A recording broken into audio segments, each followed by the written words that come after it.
So I'm going to talk today about basically post-purchase marketing.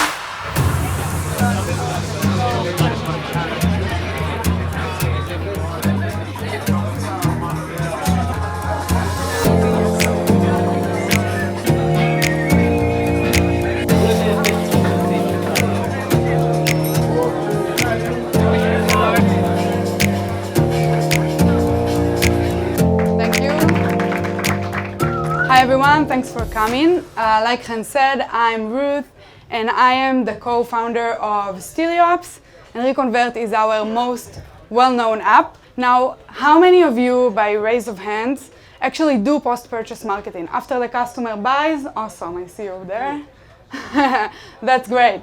Okay, so I see most of you didn't raise your hands, and I'm going to talk about why this is important before we move on to actual tactics that you can use to market to customers after they bought. So first of all, okay, this actually works, good.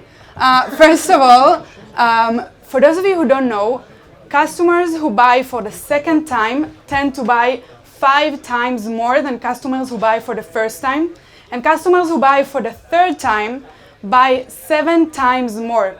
This means that customers who come back and buy from you again and again are way more profitable than customers who bought from you for the first time, okay? So if you find yourself constantly running after new customers in this constant loop that never ends of trying to find a new customer to buy from you and trying to be profitable, your solution is customer retention, which, for whoever you doesn't know, customer retention is basically your ability to retain customers to get them to buy from you again. So the bottom line is customer retention equals better revenue, more money for your store. Now that we've got that out of the way, I have 5 tactics that you can use to actually improve your customer retention. And the first one, for those of you who use ReConvert, it's probably not going to surprise you, is the thank you page. Now, yeah, I'm a little biased here because this is exactly what my app does, but the reason we built ReConvert was because we as merchants saw a problem retaining customers, okay? So, what happens in the thank you page in Shopify? There are 2 important things that you need to know. The first is, this page, the thank you page, is the page that your customer sees when he completes a purchase, but it's also the order status page. This is the page that your customers come back to when Shopify sends them the transactional emails with details about their orders. So by average, people see this page about 3 times per order, okay? And the second thing, this page is completely blank. There's nothing here, as you can see. I basically get to this page and I leave, okay? I leave the store because there's nothing to do there. Now what you can do with correct optimization is make it look something that looks a little more like this. Now here you can see a lot more things that you can actually do using the thank you page.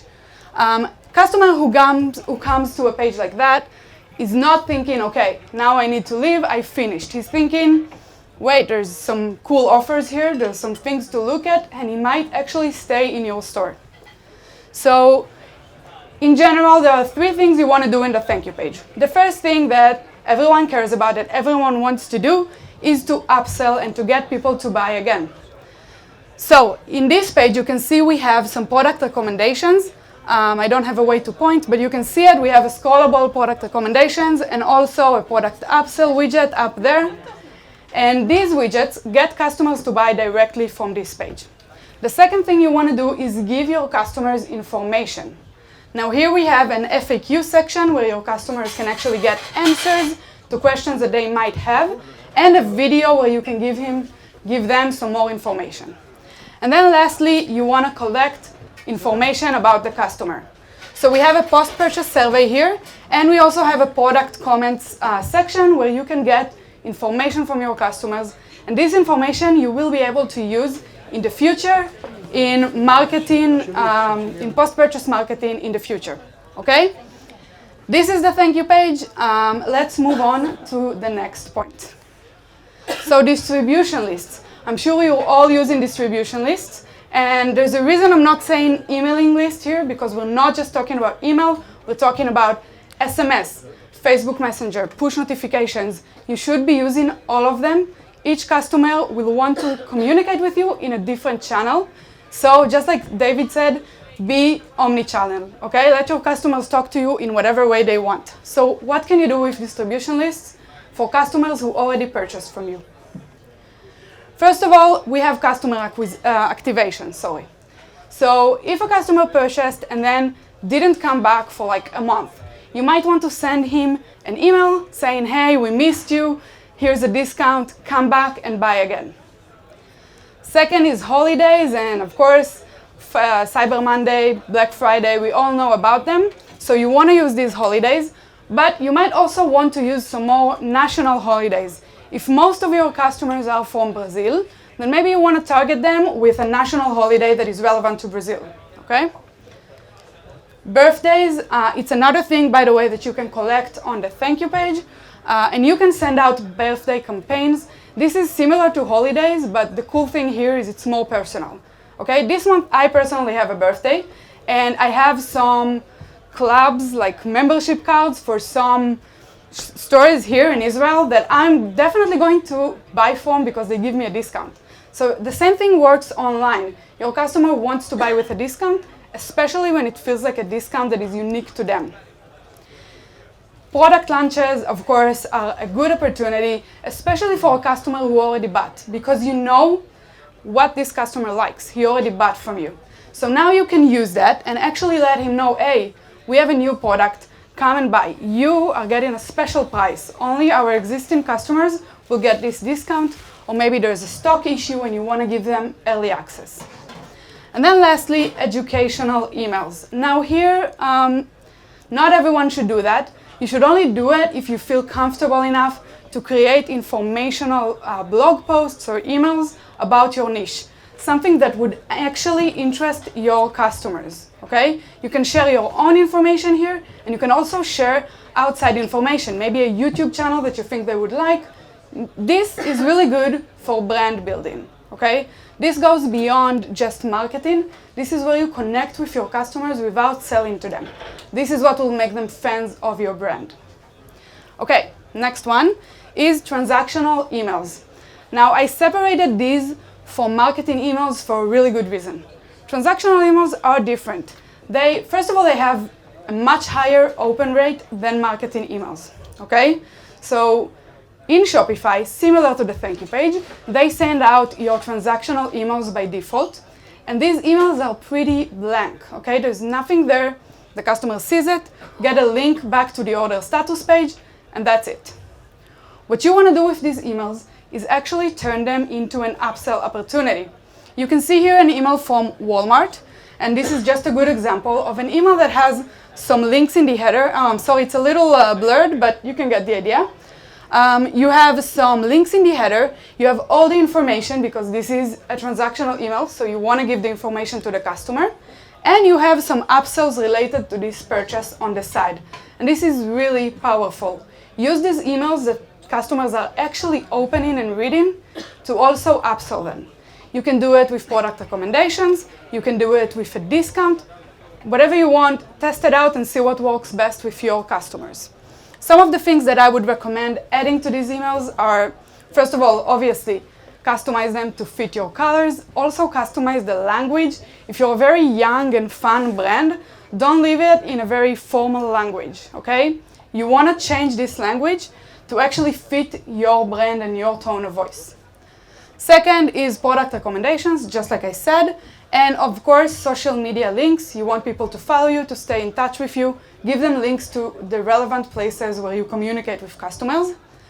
A converting order status page, just like we talked about, these emails contain a link to the order status page. Make sure it's something that converts customers again.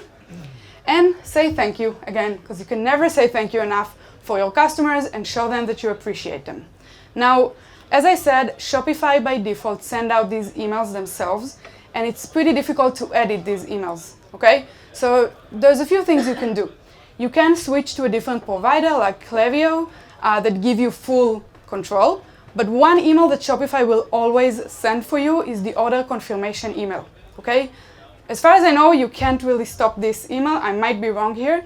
You can check it with Shopify, But an app that I really recommend is Orderly Emails. They let you, for a one-time charge, just update these emails and make them what you want them to be. It's not my app, I'm not affiliated, just recommended. Okay, next is customer support. Now, customer support, of course, is really important for customer retention, to get customers to buy from you again, because if they don't have a good experience with your store, they're not going to buy from you again. It's pretty simple. I'm not going to go over all of these statistics because I think they speak for themselves. Customers who have a good experience with a brand will come back and buy from it again. Customers who don't will not. One thing to maybe change your perspective about customer support is that it's not necessarily a bad thing, it's an opportunity. I know, especially for dropshippers, when you get a customer complaint, there's like this feeling of dread in your stomach.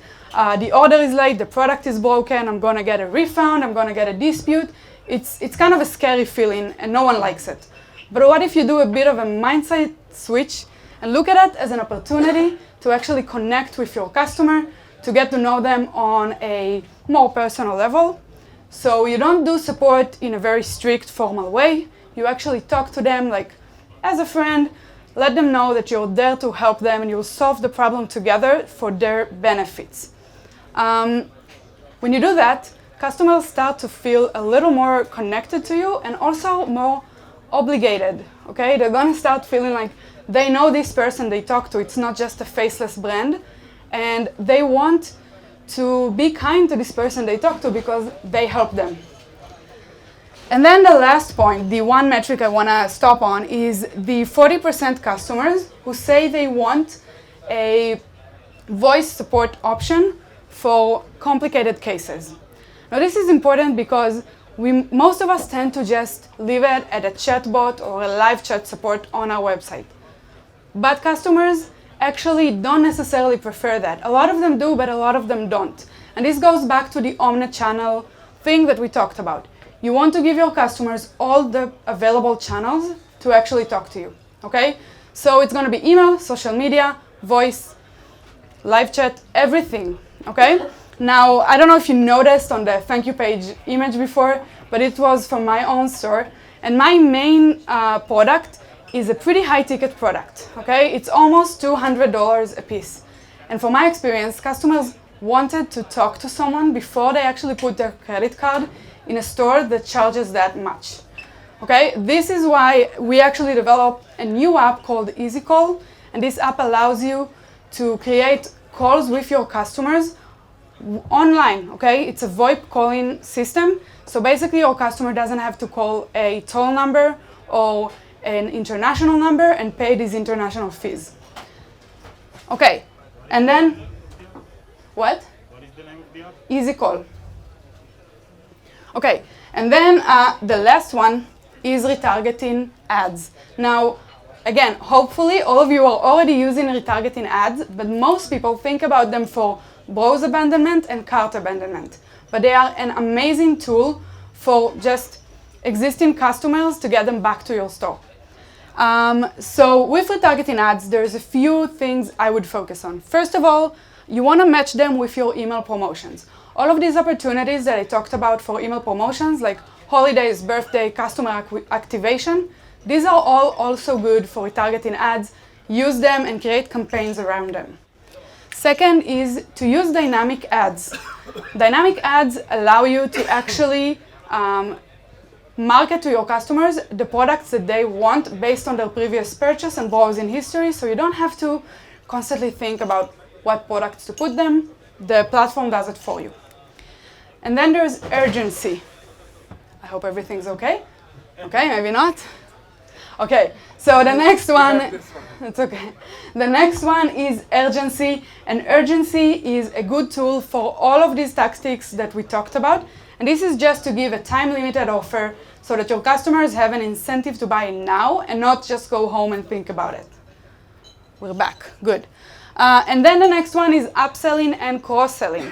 So you want to use the information that you have about your customer because you know what he likes, you know what he bought before, to actually cross-sell specific products that fit the products that he bought previously.